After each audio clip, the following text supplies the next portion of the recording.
Funding for This Is Nashville comes from you, our listeners, and Music City Prep Clinic, Nashville-based provider for PrEP and offering comprehensive sexual health services in an environment designed to be safe, professional, and shame-free. Learn more at musiccityprep.org.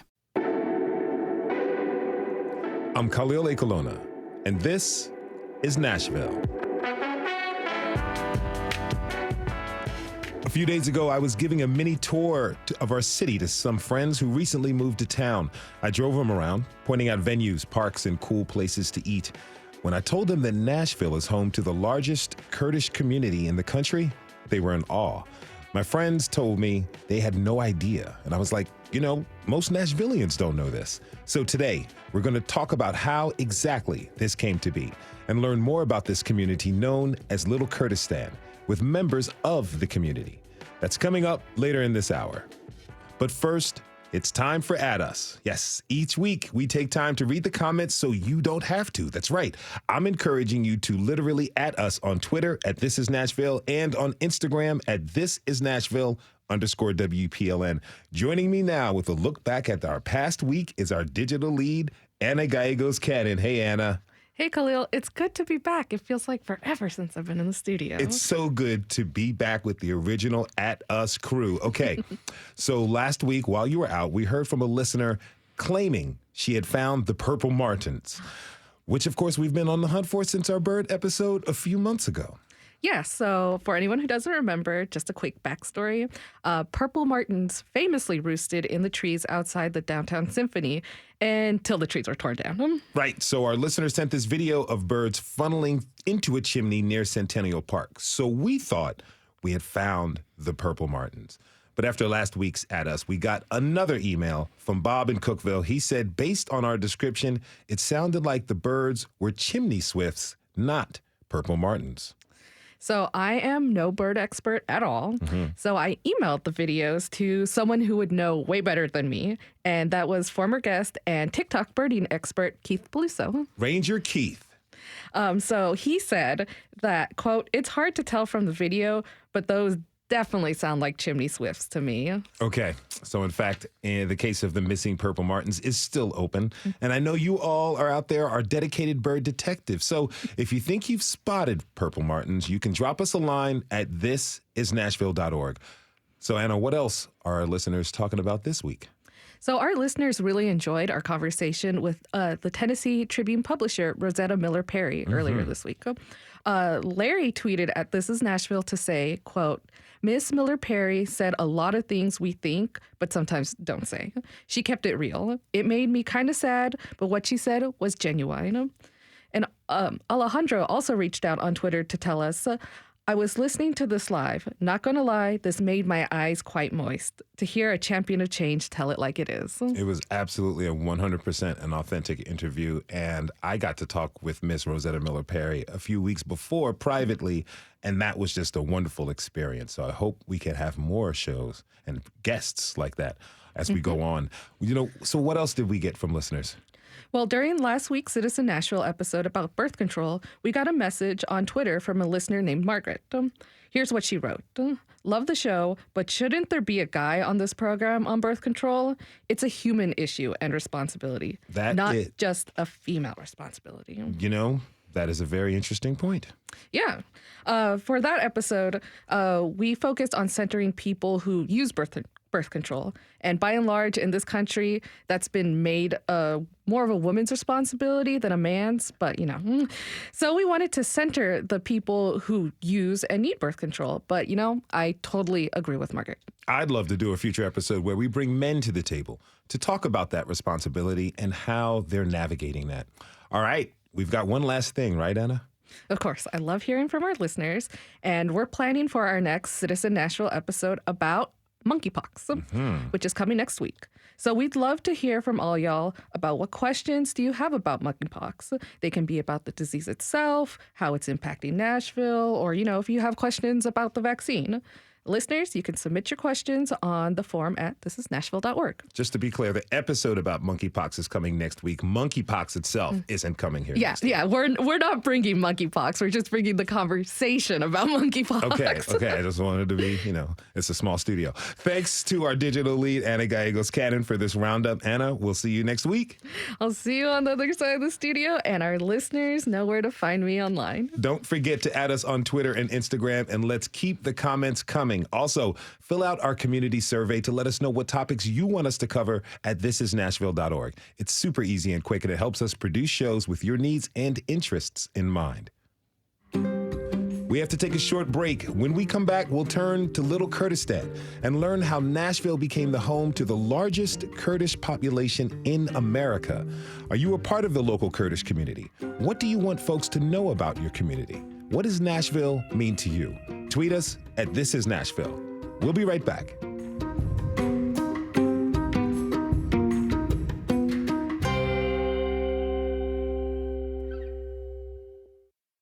Funding for This Is Nashville comes from you, our listeners, and Music City Prep Clinic, Nashville-based provider for PrEP and offering comprehensive sexual health services in an environment designed to be safe, professional, and shame-free. Learn more at musiccityprep.org.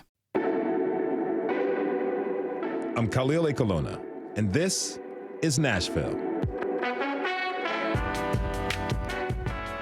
Our city is home to the largest Kurdish community in America. But how did that come to be? That's a question a listener asked recently of WPLN's podcast, Curious Nashville. So to find the answer, WPLN producer Alexis Marshall spoke with Kurds from several waves of immigration.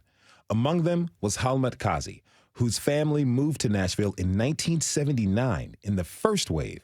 Lexi met him at his family's house in Bellevue. As soon as I walk through the front door, a massive collage catches my eye.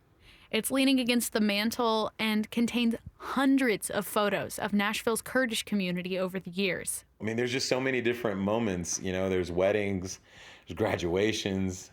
High school is my high school graduation at Hillsborough.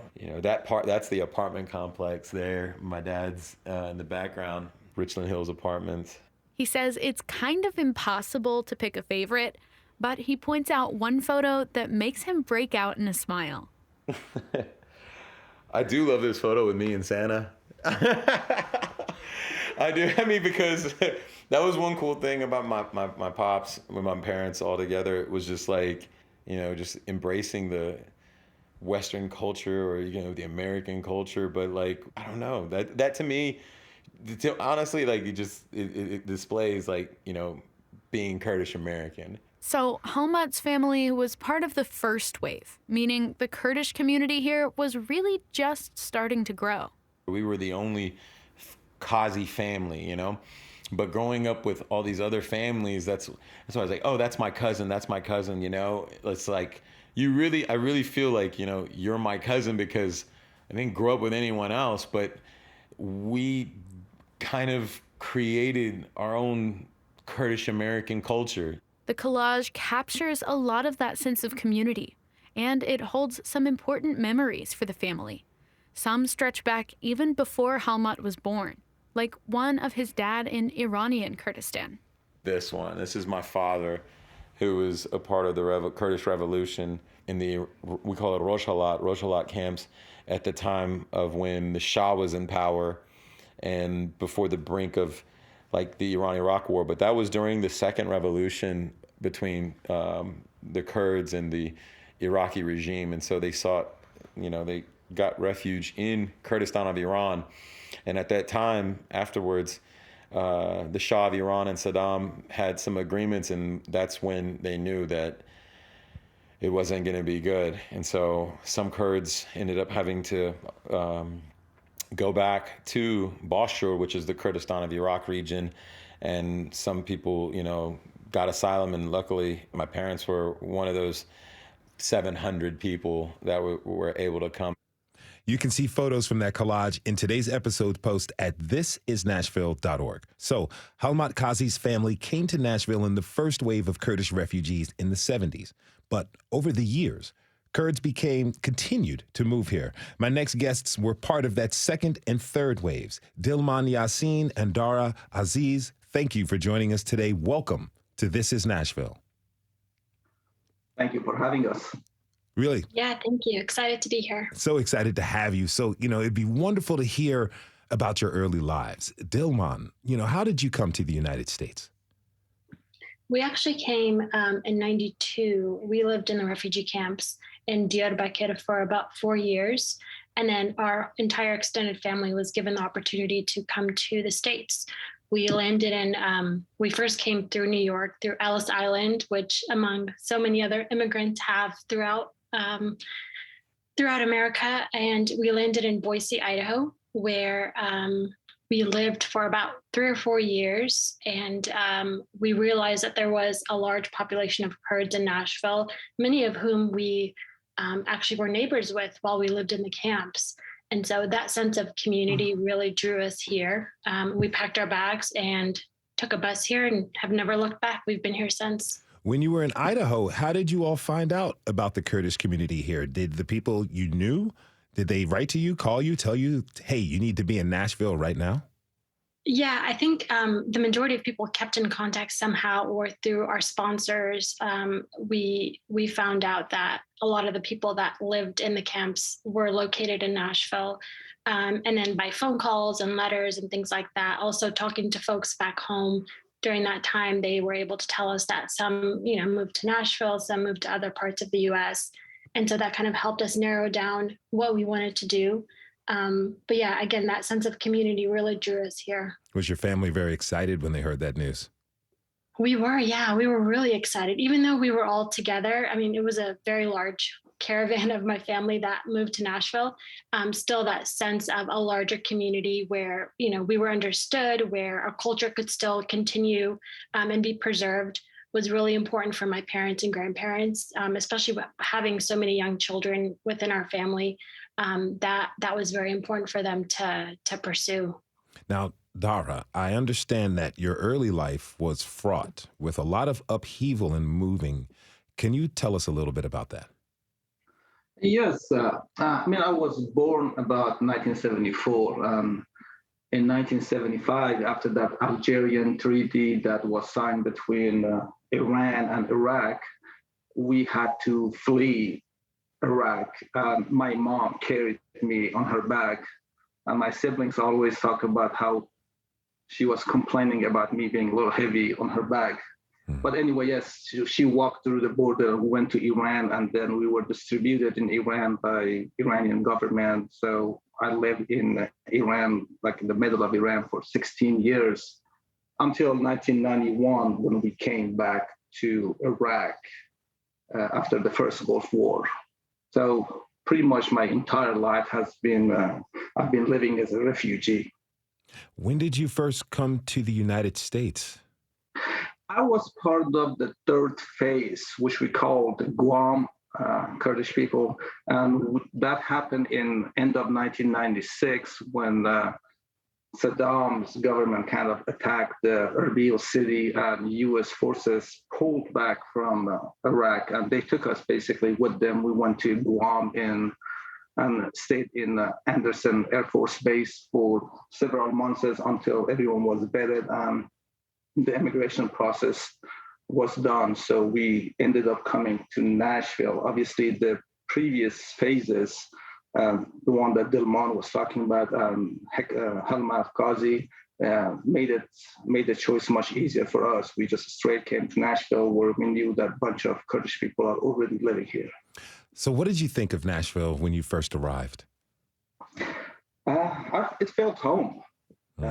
Not just because we have so many Kurdish people here living, it's just the weather is very similar to what we have, having 4 seasons. Also, I can't underestimate that Southern hospitality. I mean, we really felt home. I felt like I am among my people. And I know it takes time adjusting to living in a new city, let alone a country. Dilman, what was that adjustment like for you? Well, it was hard at first. If you can imagine being to a new country that, you weren't familiar with the culture, you weren't familiar with the language. For myself, I don't remember much because I was so small. I started kindergarten here, but listening to my parents' stories of when we came and kind of the fear that they had, they had hope for a better future, but that fear was still there because, again, they didn't speak the language, they didn't know the culture. Even while we were back in the camps, people had these horror stories of how can you take your family to another country? How can you, expose them to a culture that you know nothing about? And, giving all these horror stories could really scare you. But again, that hope of a better future and a better life was always overcome by the need to do so. My parents, they worked several jobs at a time. I had to help translate a lot of documents at first until they were able to pick up English. It's much easier for a child to learn a new language compared to an adult. So I had to really grow up really fast with a lot of responsibilities that a lot of my peers didn't have. Dara, did you have a similar experience? It was a bit easier for me because I was used to being a foreigner or a refugee in another country. But obviously, U.S. is much different than Iran, and people are different. So I can't complain about the experience. I believe that it was a really nice experience to be able to adjust and get familiar with this culture. That's a culture that many Kurds agree with me that it's much easier to be part of it, adapt to it. Given your experience, how does being introduced to a culture that's a lot easier to assimilate and get adjusted to, how does that really benefit you? How does that relieve you of stress? It just prepares you. You know that, again, I'm not saying that this is how I feel now, but at the beginning, you feel like, okay, you are a foreigner. You are someone that feels like you don't belong to this group or this community. But eventually you realize that by building a relationship and by building friendship with your community, your neighbors, you will become one of them and you all can work together to drive the community even better. So that probably helped me to understand it, know what to expect. If you're just tuning in, this is Nashville, and I'm your host, Khalil Ekulona. We're talking this hour with members of our Kurdish community. If you're a part of this community, what do you want people to know about your community? What has Nashville meant to you? Tweet us at This Is Nashville. Now, Dilman, you were pretty young when you came, as you said, but as you started to get settled here, what was it like finding a home in this large Kurdish community?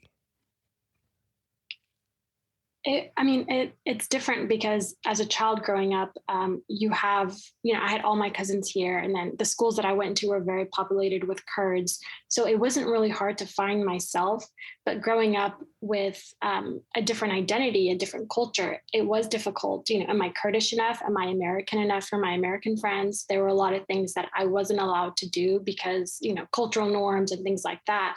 So it was hard to explain to my American friends. But I think it also provided a lot of opportunity to, as I got older in college and, graduate school and finding job opportunities, it changed as I got older. But there were definitely some struggles when it comes to identity when I was younger. Our community is just so large where there's kind of a space for everyone if you really put effort into it. But it can be hard growing up as a child of immigrants and as an immigrant yourself in such a what seemed like a scary world as a child. Now, Dara, what about you? What did finding and being a part of this community, what did it mean to you? We are so glad and happy to be part of this community, and we are so happy that we made it to this great country, this land of opportunity, where we were able to continue our education and get better jobs and live a better life, if I can say that. But at the same time, we want to be able to also kind of support what we have left behind, which is all my siblings, for example, all my people that live in Kurdistan, which are, there's a possibility to be suppressed again. There's a possibility to be killed again. So we want to be able to, while we are here, at the same time, be able to help them and support them.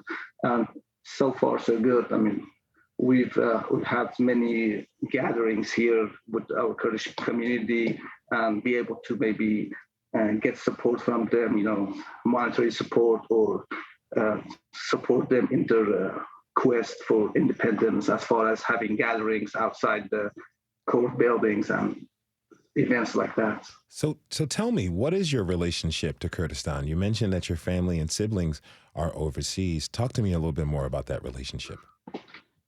Again, we are so grateful to be in this country. My son's attending college here.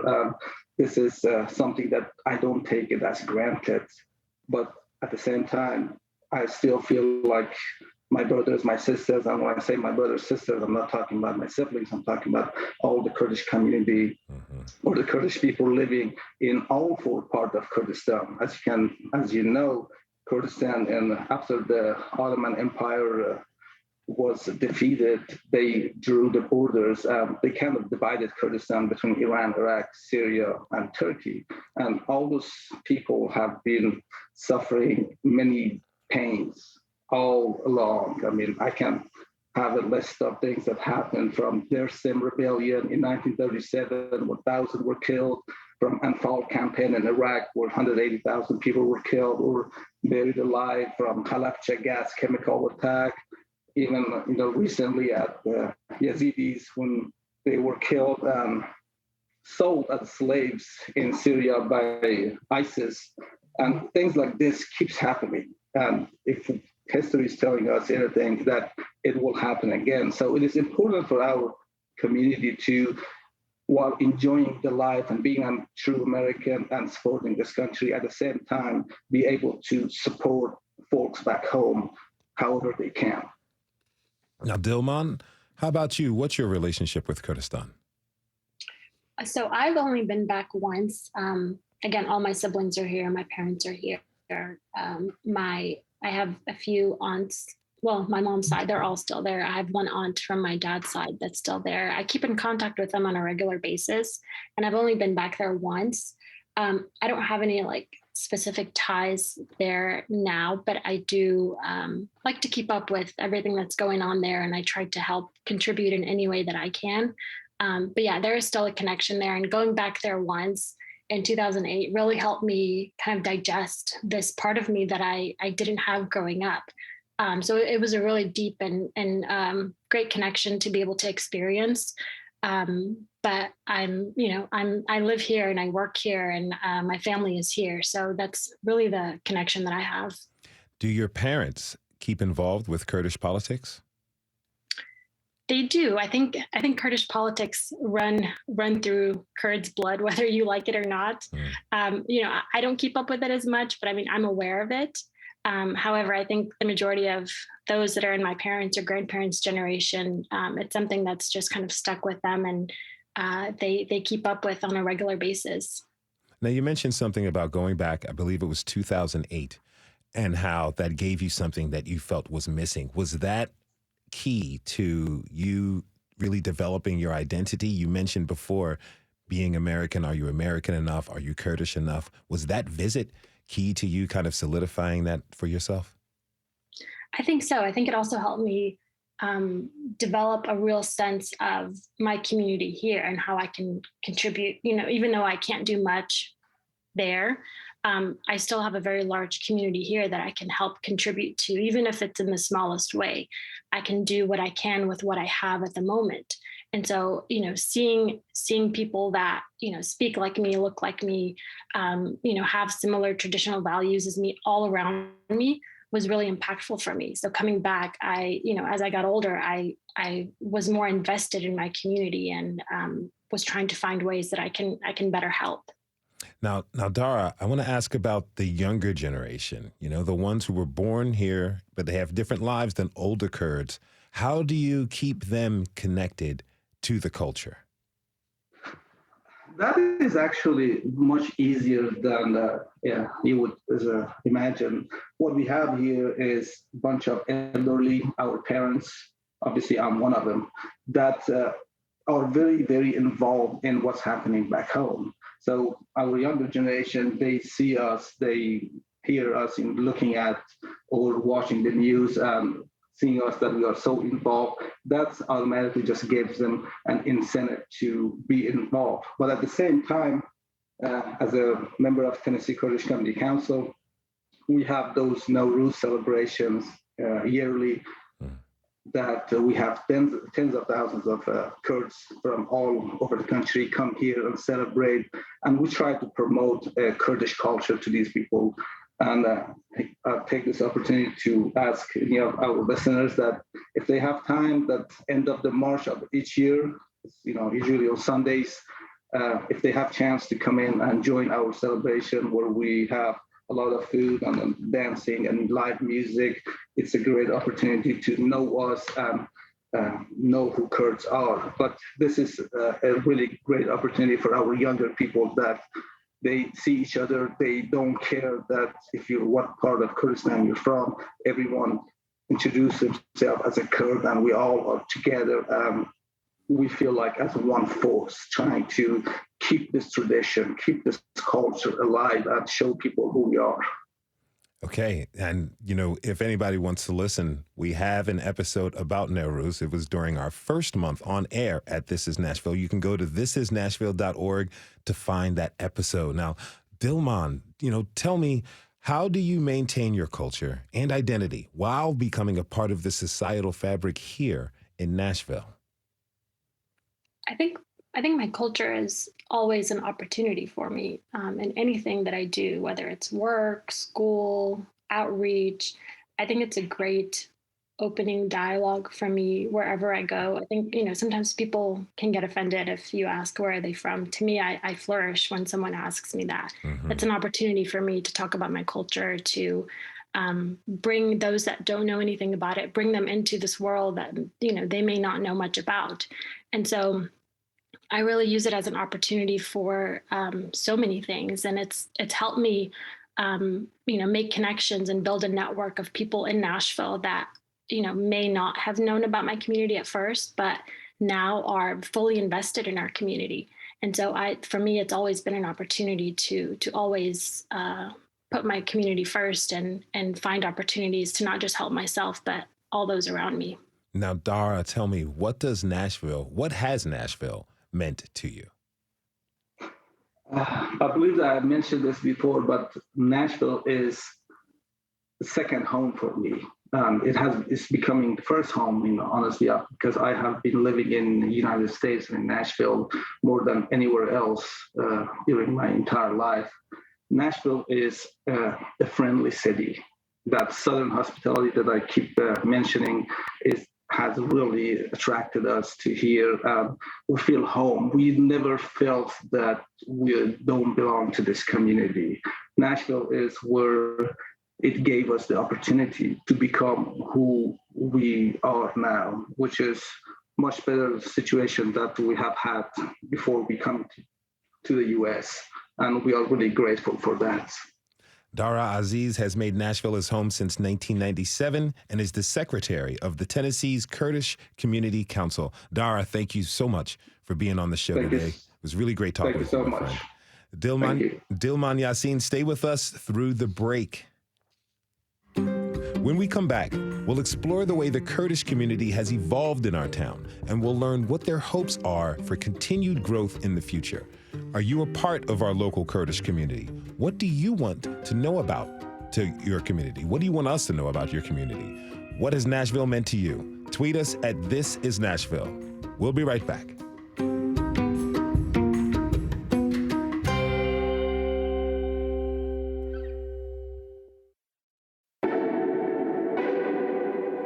I'm Khalil Ekulona, and this is Nashville.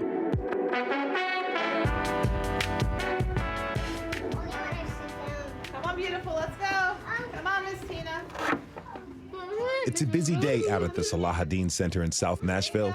It's the last day of summer camp, and the center is teeming with kids. Hello. Over the past few days, the kids have been learning about the 5 pillars of Islam, the prophets, and one of them even kindly schooled our producer on how to cover her hair. When you wear a hijab, you're not supposed to show any hair. When you're slipping lean back. I need a pen. There's also plenty of games, including one particularly competitive game of musical chairs.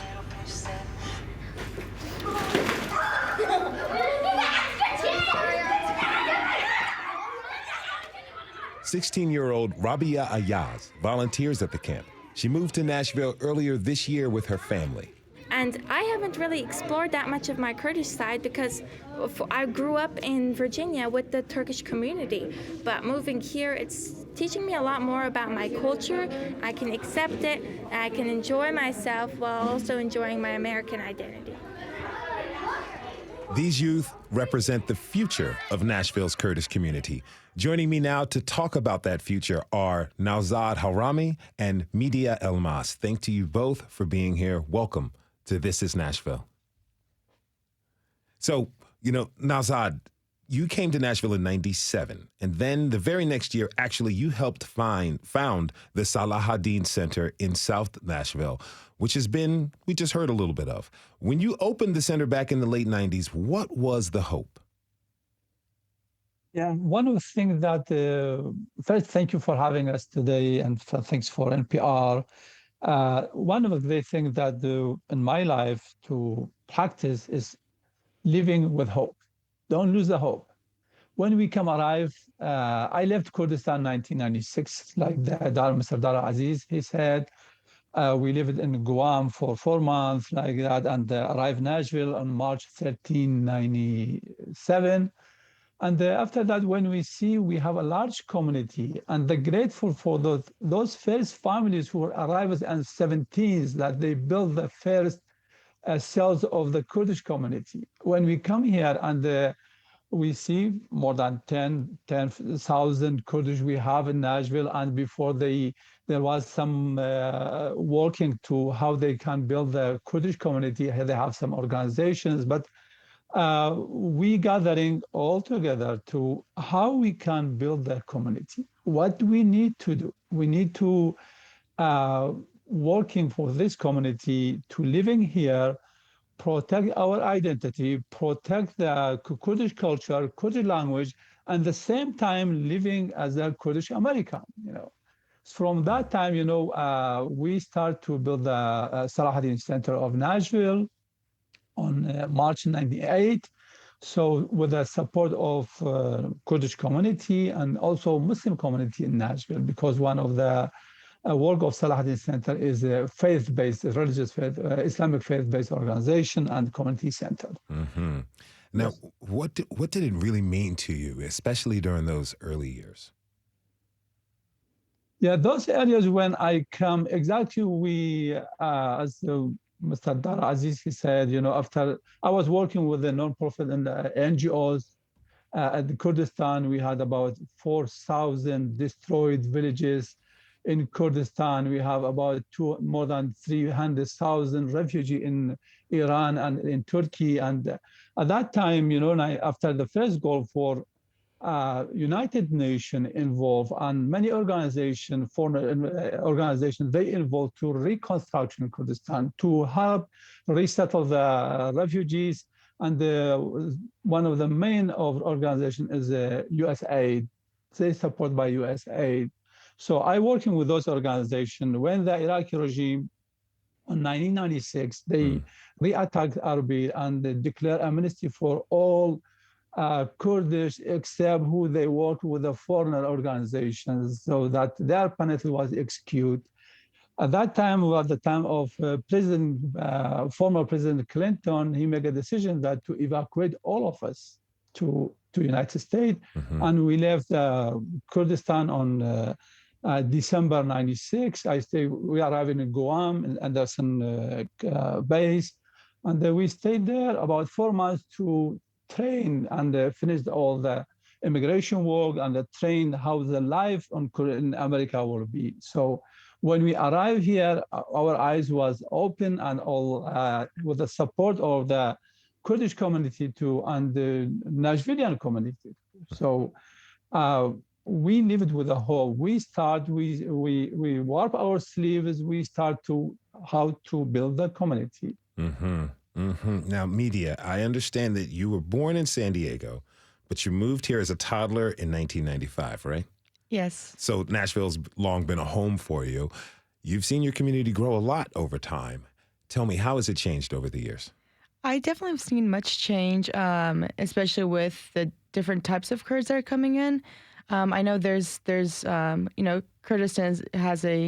it's part of 4 regions, so I definitely see as the population of Kurds increasing, and like my other friends have said, the word of mouth goes around, and people are knowing that this is Little Kurdistan. They have certain resources and stuff that they see slowly but surely. These Kurdish people in Nashville are becoming more successful, and people are here to have that opportunity to become successful. So I think there's definitely more resources available now. So it's bringing more Kurdish people around the United States to Nashville. Speaking of resources, you are a data analyst at Vanderbilt, and you and your husband started a data analytics boot camp.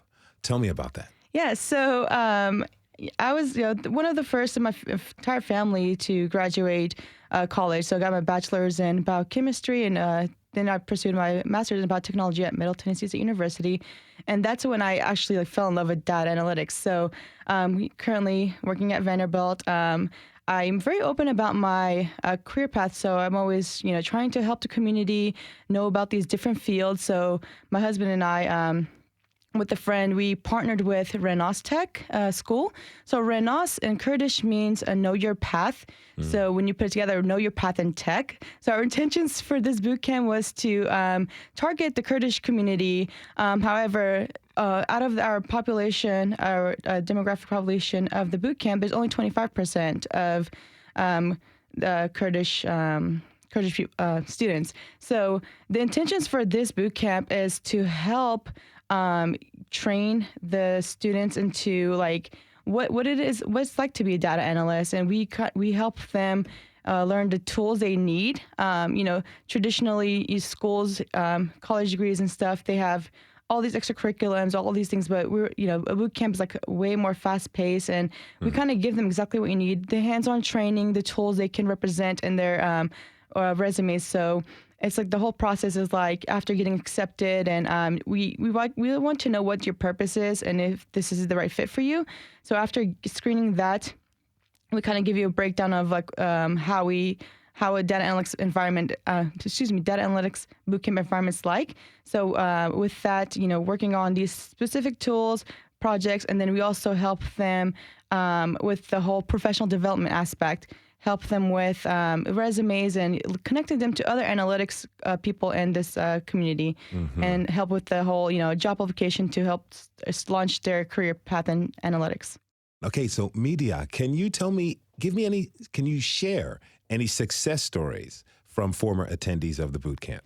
Absolutely. It's actually the reason why I love doing this. Again, we work full-time jobs in our current roles, but we're doing this on this side and, dedicating so much time to it because of the specific reason is to help change lives for these students and our community. So there's our type of students. So either they pursued a degree in college but was not successful getting a job in the field. It happens, we're really familiar with that. Some that attended college but, had to stop due to various reasons or never had the opportunity to go to college. So this program helps them, regardless of your background, degrees, or education, we have proved that we have the right training for them to land a job in this wonderful market and technology. So some success stories. It's a startup, so I just kind of word of mouth and know my network, and from previous students at MTSU that I've noticed that, hey, you have a bachelor's degree in biology. What are you doing? There's 4 of my friends that graduated. They were bartenders. So after completing their first course, all 4 of them have have a wonderful, prestigious job in this field. Some are even senior analysts based on the training and stuff that we provided and their dedication to go through. So it's, one of my main students, like, it just warms my heart so much. She's a mother of 2 kids. She said, I've never seen my kids so many times because I've been in school all these years, and then the restaurant industry, business life, it's the hours are not very family friendly. So no, not at all. Yeah, so it warms my heart. I got that message like, hey, thank you so much for changing my life. I see my kids more than ever now, and that's the one reason why we're doing this. Is the field is awesome. We all know, the future is tech. The flexibility of these roles are amazing. So we just want to spread that to the community, not just to the Kurdish, but all around. Like I said, only 25% of our population is our students is Kurdish. The rest are non-Kurdish, and we're willing to share, and hopefully. If you ever wanted to get into tech and just think it's overwhelming, numbers are scary, but we're here to make sure, to make you realize they're not scary. You bring the entire community together. I love that. Now, Dilman Yassin is still with us. Dilman, you work for the mayor's office and you're a data analyst like Media. What do you think efforts like that do to empower the community?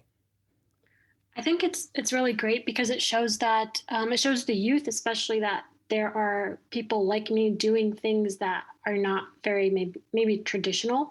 Coming from a family of immigrants, the American dream is be a doctor, be a lawyer, be, an engineer. And so seeing these other roles in tech that are a lot more flexible and provide a lot more opportunity, I think will help elevate our youth to much better opportunities in the future, some that maybe I didn't have, or maybe those that are older than me didn't have. So I think it's great what they're doing, and I applaud them for all the amazing work that they've done so far. Now, you volunteer with the group Young Kurdish Professionals. Tell me about that. Yeah, the Kurdish Professionals is a nonprofit that was established about 5 years ago. We saw that there was a need for mentorship in our community. A lot of us are first-generation college graduates, and myself, I needed help filling out FAFSA. I had to find an internship myself. I got into college myself. I didn't have the traditional route of having my parents help me or their network helping me. I had to do everything on my own, and so a lot of us realized that that's very similar for so many in our community. So having an organization that kind of helps bridge that gap and provide opportunities to our youth, provides mentorship, and just kind of helps them build a network that they can use when they pursue college, or if they pursue entrepreneurship, or if they pursue whatever else, can be really beneficial.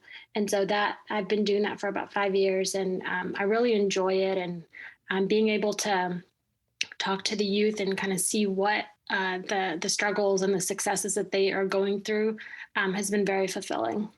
If you're just tuning in, this is Nashville, and I'm your host, Khalil Ekulona. We're talking this hour with members of our Kurdish community, which is home to the largest population of Kurds in America. So as we've been mentioning, the Kurdish community has continued to grow over the years, and it keeps growing and evolving. I'm curious, what are your hopes for the future of your community? Dilman.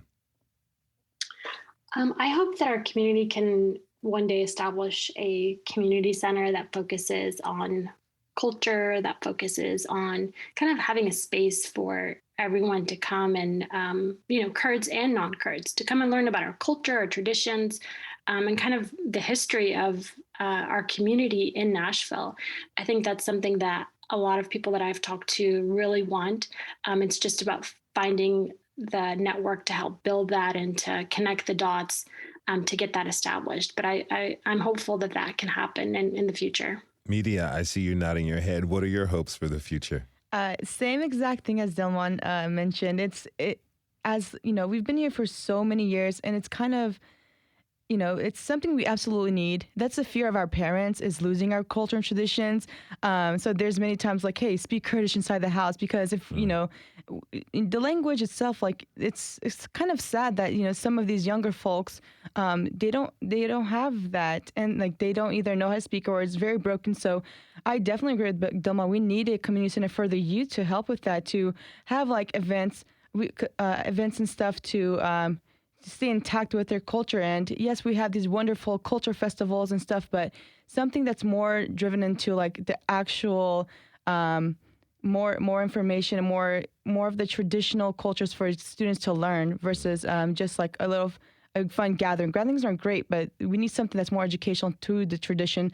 And like Dilman said, not just for the youth of the Kurdish community, but also like around, Nashville is the home, it's the second, it's the largest population of Kurdish people here. So it's nice. I think it's needed to have a center for non-Kurdish people to learn more about us. Mm-hmm.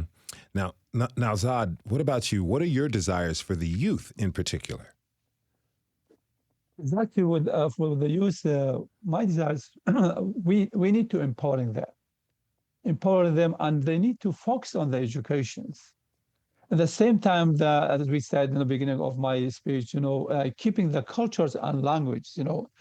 For this purpose, we build the bridges between the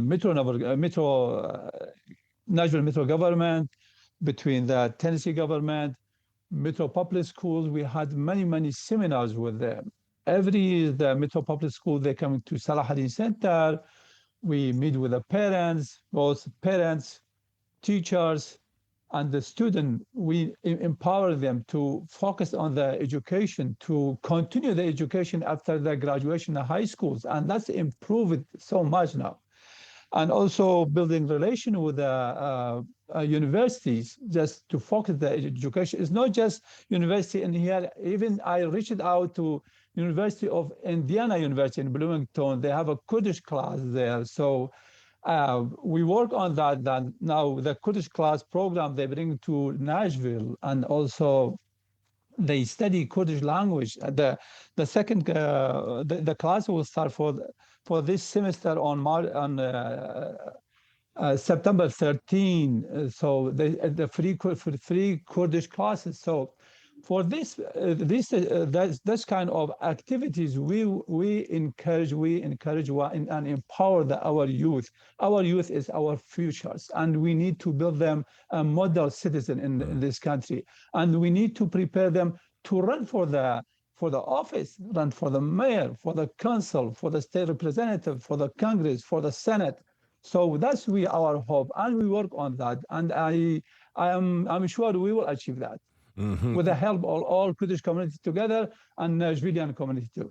Now, Media, you were mentioning that outside of festivals, there need to be more education opportunities. And, it was just mentioned that, hey, schools are offering Kurdish classes. Is that the type of thing you're talking about to really become a fabric of Nashville?